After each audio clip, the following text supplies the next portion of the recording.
Good morning, Facebook, YouTube, and Twitter. This is Rich again, back for your first video blog of the day for Thursday, March 26, 2015, around 7:04 in the morning in Billerica, Massachusetts. A little warm out today. Going to be on and off rain. Showers today, highs close to 60. Some news to report. The Miami Heat beat the Boston Celtics by the score of 93-86 last night. Sportsnet Los Angeles, the Dodgers only television network, is losing $100 million annually. It's just on Time Warner cable systems in the greater Los Angeles area.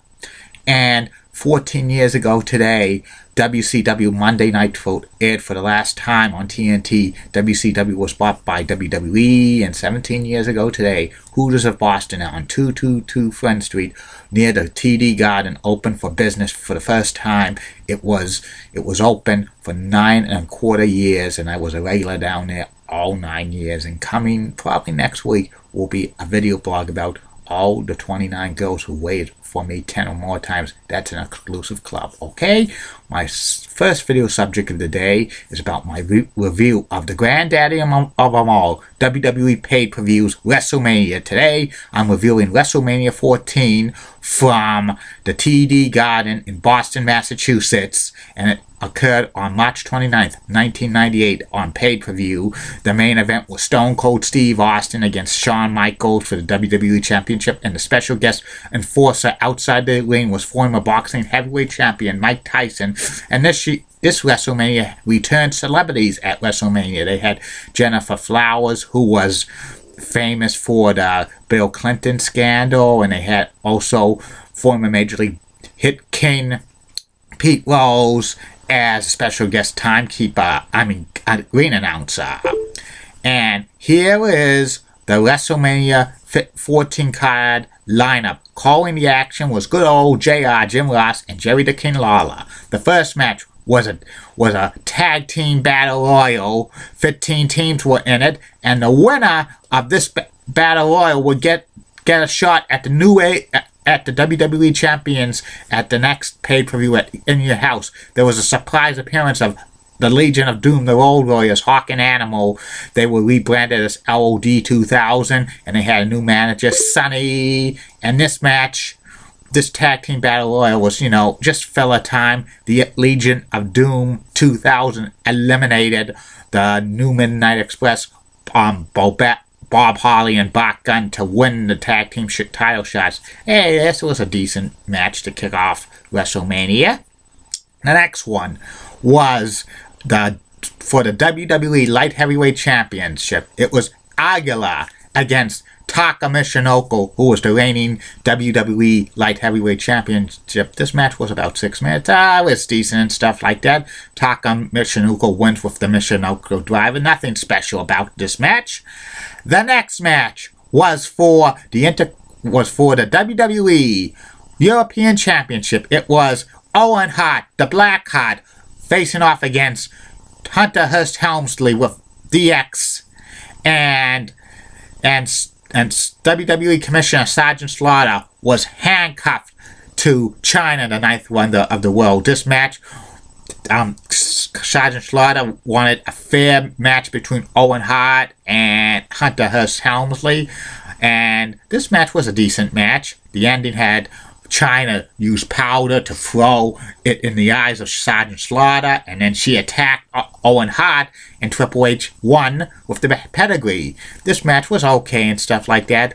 Owen Hart was, basically after Bret the Hitman Hart and the British Bulldog Davey Boy Smith and Jim the Anvil Neidhart left the WWE because of the Montreal screw job, that Owen Hart got lost in the shuffle, and there was also rumors going around that Shawn Michaels and Triple H did not want to work a long-term program with Owen Hart, so that he got screwed out of that.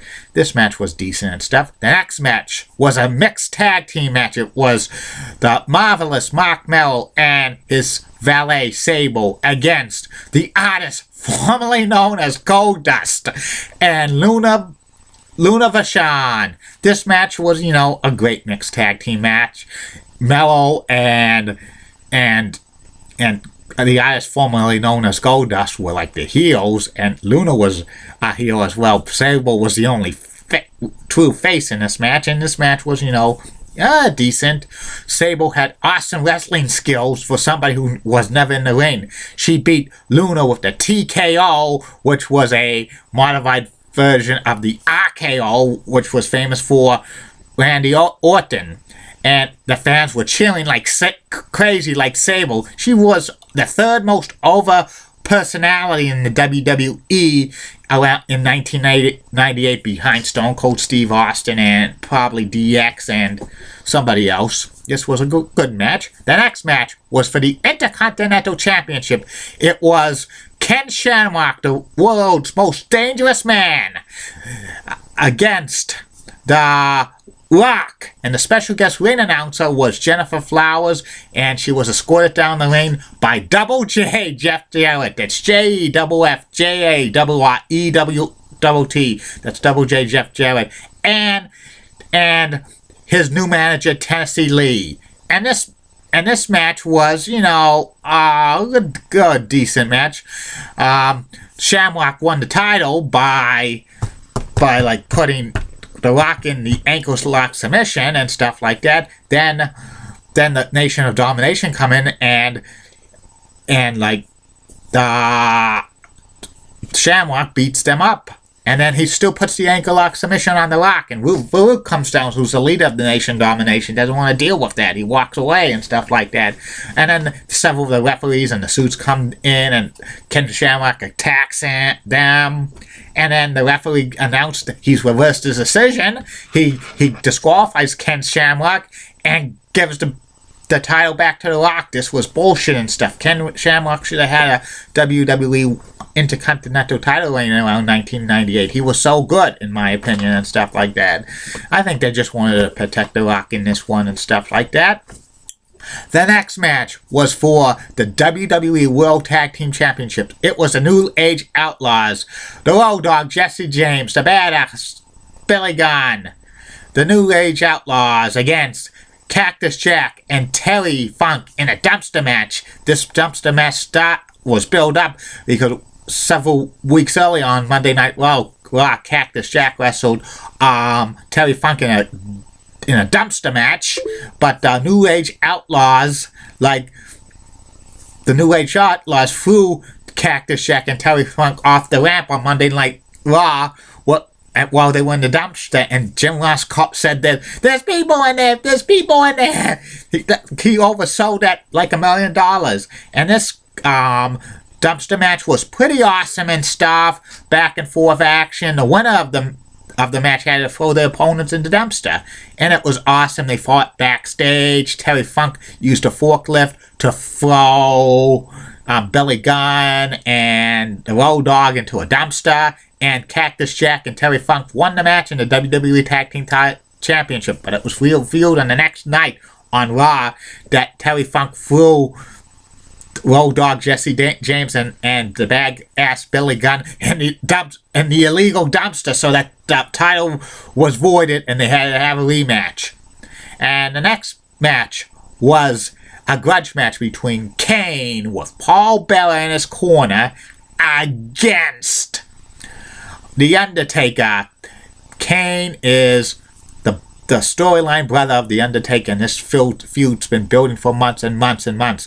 Originally, they thought Kane was dead and stuff like that, but Paul Bearer said he's alive, and he called The Undertaker a murderer because he murdered his parents. Kane made his debut at Bad Blood in Your House 1997 in the cage match, Hell in a Cell match. He tombstoned The Undertaker. Vince McMahon, in his last time announcing on a WWE pay-per-view, says that's gotta be Kane, and Kane was wearing one foot through the WWE ever since, and The Undertaker did not want to face his brother Kane.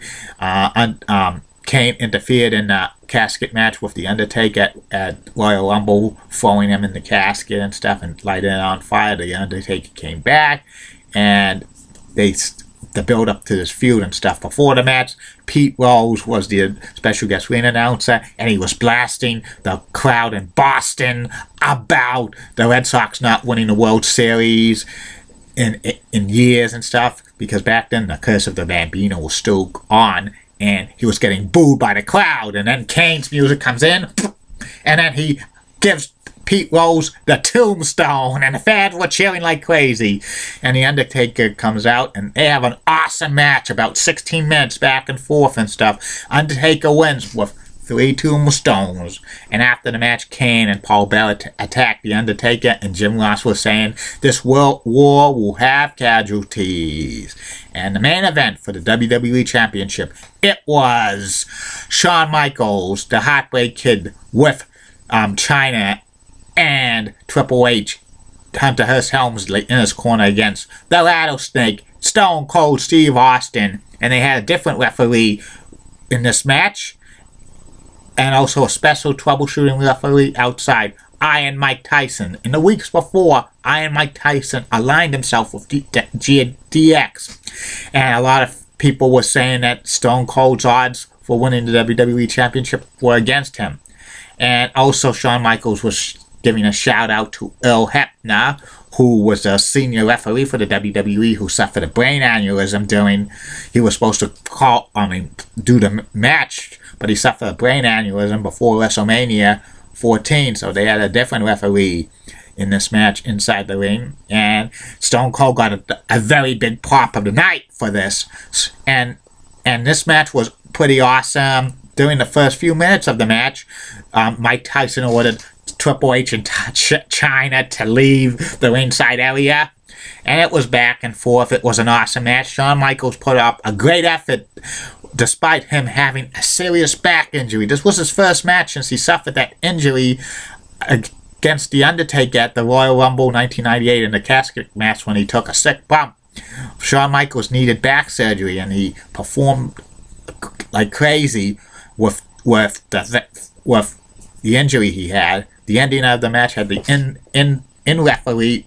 in-ring referee get knocked out. Stone Cold hits the stunner, and Mike Tyson counts 1, 2, 3, and Jim Ross says, Stone Cold, Stone Cold, Stone Cold! Stone Cold wins the WWE Championship for the first time. Fans going wild. Shawn Michaels gets up, and he gets mad because Tyson counted him 1, 2, 3. We thought we were friends. He thought they were friends because he was part of DX. Mike Tyson knocks out Shawn Michaels, and the crowd goes wild, wild, wild. It was amazing. This WrestleMania, I give maybe a 7. The main event was solid. The Undertaker-Kane match was great. The tag team dumpster match was good. They had celebrities in WrestleMania for the first time in 3 years, which was a big plus. And the rest of the card was decent and stuff like that.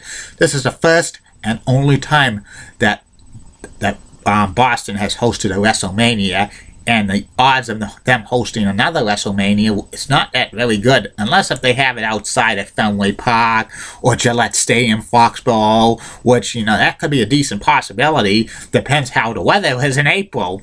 But, this WrestleMania 7 out of 10, and I ordered it on pay-per-view in 1998.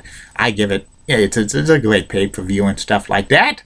And I'll be back later on with 2 more video blogs. One will be about LRTA bus route, the Lower Regional Transit Authority, bus 3 that goes from Kennedy Center in Lowell to North Bellevue train station and sign in as South Lowell. And then the personality profile will be about Terry Bradshaw. And next week, probably sometime next week, there's definitely going to be a blog of the 29 Hooter girls who waited on me 10 or more times at Hooters of Boston. And pumping up for April 12th for the personality profile of Julie Broughton. Have a good day, Facebook, YouTube, and Twitter.